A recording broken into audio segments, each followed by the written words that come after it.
Hey, what's up guys? Tony here, long time no speak. And as you're watching this, you're realizing that we are, or I am, playing Battlefield 3, but I'm playing on the PS3. And as the title states, what I want to talk about is switching platforms, you know, going from one platform to another one, and back and forth, just switching between platforms, because that's what I've been doing now for, well, at least since March. Kind of, sort of. I mean, yeah, we'll just call it that. We'll call it that. So I've been switching between PC and PS3 since March or thereabouts, April or so. I can't remember exactly when I got Battlefield, but basically, whenever I started to actually play a lot more PC games, that's when I noticed that there are some physical challenges. I guess this makes it sound far more complicated and far harder than it really is, but there are some sort of hand and eye coordination and just coordination challenges in general that come with playing on different platforms. And I remember people like Jess, so Epona, and Chalk talking about how they had a hard time going from PC back to console. And I never really could relate to those feelings, because it had been a very long time since I was a PC player. The last time before this year I was a PC player exclusively was back in like 2007, before my PC died. Those are the last years. So yeah, about 2007, 2008, thereabouts. That's when I still had a gaming PC that I could play shooters on. And then I've had this 4-year gap or 5-year gap or so where I didn't have PC to shoot people on. I only had console, so I got used to console gameplay.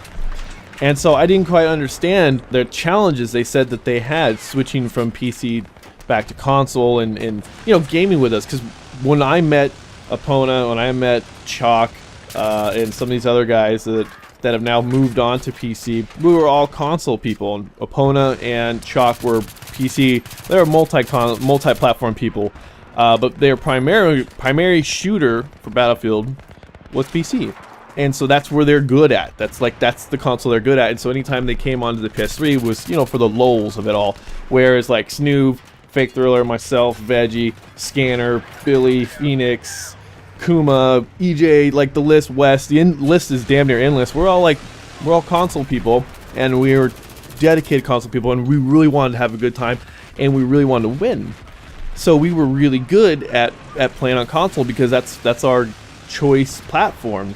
Well, here we go now, fast forward to last night, and this is what you're watching. This is a game from last night. And I go through this every time, you know, but I don't make a video about it every time. But what I noticed is that it takes me a good maybe an hour at most to get good at playing on the console again, to get the feels down for the controls and how to move. I never get back to my peak because I'm rusty, 1, and 2, I'm just not comfortable on the sticks like I used to be. So I'm finding myself in this position where I used to be, I would say, above average console player.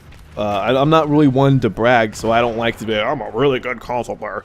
But I know, you know, I would do better than most people a lot of the time. And that's sort of just, you know, you just kind of like when you start stacking yourself up, you know, just sort of what it happens. You know, you don't sit there and look like, oh, bro, that guy, game after game after game.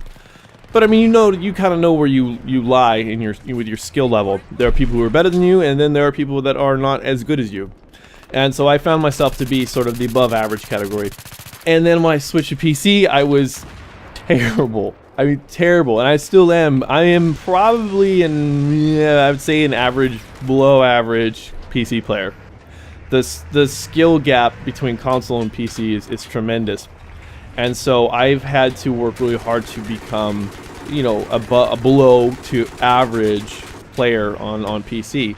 You know, when I start to have the score per minute and the kill death ratio that I have on console on PC, then I'll know that I've gotten to a certain level where I'm like, okay, yeah, maybe I'm about average or above average. What it boils down to is I really don't know. For PC, I really don't know what the range is for what's a good player, what's a bad player, what's a below average player, what's an average player, what's above average, and who's a really good player. I think it's going to be about the same, but I'm not entirely sure because I don't play all that often.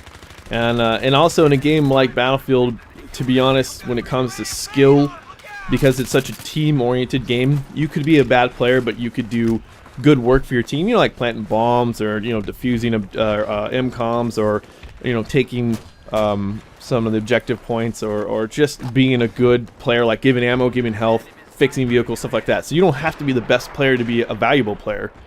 But anyways, the tangent aside, it's just, I don't know where I stack up on PC. So going back to console last night, like I said, it took me about an hour to get like comfortable with the controls. And Billy, I think he's been playing more PS3, Battlefield 3, within the last month or so than I have. And Colin, of course, is always, I mean, he's a PS3 player. So I'm having to try to compete with these guys, and I'm competitive. I don't know about you guys, but I am very competitive. I want to always be at the top of the scoreboard. I want to always win the race for racing. I always want to finish first at whatever I'm doing. I mean, to an extent. It's not like if we're all around drinking sodas, I'm not gonna be like, I'm gonna drink my soda the fastest, or whatever, you know. But when it comes, if it's in a competitive environment such as Battlefield, I want to be the best. And that's just the way I am. Just the way, you know, probably from years of playing baseball. It's just, that's who I am. Going back to what I was saying earlier, I'd actually never realized how hard it was to switch back and forth. I figured, and to a certain extent I'm kind of right, but I figured that the muscle memory would still always be there, that you wouldn't have to worry about just not knowing what to do because it's always there. And I think maybe for someone like Epona who doesn't play on PS3 very often, I think it's a lot harder for her to switch back and forth, you know, go from PC to PlayStation 3, just because of the fact that she doesn't play on console. From what I understand, she doesn't play on console a lot. It's probably one of those like very rarely sort of situations where I've spent the last 5 years on consoles, and I'm now moving to PC. And then I go, okay, I spent about a month or two on PC. Let's play some Battlefield 3 on the PS3, and you know, I'll jump back, and it'll take me a little bit. I'll be rusty, but then I'll have some, you know, a few good games. So it's interesting how that works, at least like in my case. And then for you guys who are watching this video, I want to know, do you have a hard time switching from, and this really only, to be honest, it only counts, in my opinion, only counts from going from PC to console or console to PC, because you go from console to console is not really that big of a deal. Yeah, you got to kind of get used to the controller if you go from PlayStation to Xbox, because the Xbox controller is gigantic, it's heavy, at least, you know, from a PlayStation player standpoint. The Xbox controller is heavy. It's really kind of weird and awkward, and I mean, but as far as like the button layout's concerned, it's all sort of in the same place. You don't really have to, it's not like you're having to, you know, push the R key or the G key or the, you know, 3 button or whatever to do something different, where it's like completely different setup. You know, you still have the same basic controls in your hand that are going to do the same basic things, as long as you put them in the right order that's similar to whatever you're using on whatever your other platform is. So I don't really think it's that big of a deal for console to console, but PC to console, I think, is, at least for me, it's a challenge. The other thing I want to talk about is, as far as going back and forth, is I try not to be an elitist, because I really like my console. I love the console experience. But that being said, I did notice that there are some things about the console that are undesirable. I'll say undesirable. I mean, connections seem to be a bigger issue. I don't even want to talk about graphics, because the graphics, yeah, of course graphics could be better on PC, but they're not like potato graphics.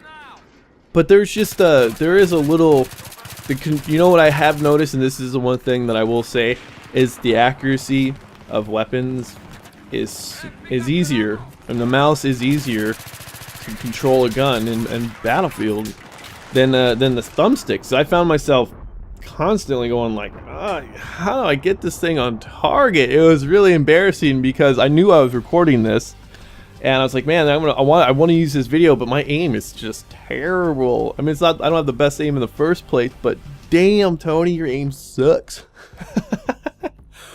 So anyways, I'm having just a little bit of trouble going back and forth, and I thought, you know, I need to make a video, and I want to muse about that fact, and just kind of talk about how I think it's a little difficult to transition from console to PC and back and forth. And how before, I really didn't think it was that big of an issue. That was actually something I totally forgot to talk about. I didn't think it was that big of an issue. You know, I was like, how can it be? It can't be that hard. Just chalk. What's the big deal? It can't be that hard, but it is. So anyways, guys, my next video, I do want to post a video, and I want to talk about grad school because that has taken over my life, and I want to talk to you guys sort of about the differences between being an undergraduate and being a graduate student. So hopefully I'll get that video out in the next couple of days. So anyways, thanks for watching, thanks for subscribing, and I shall talk to you guys later.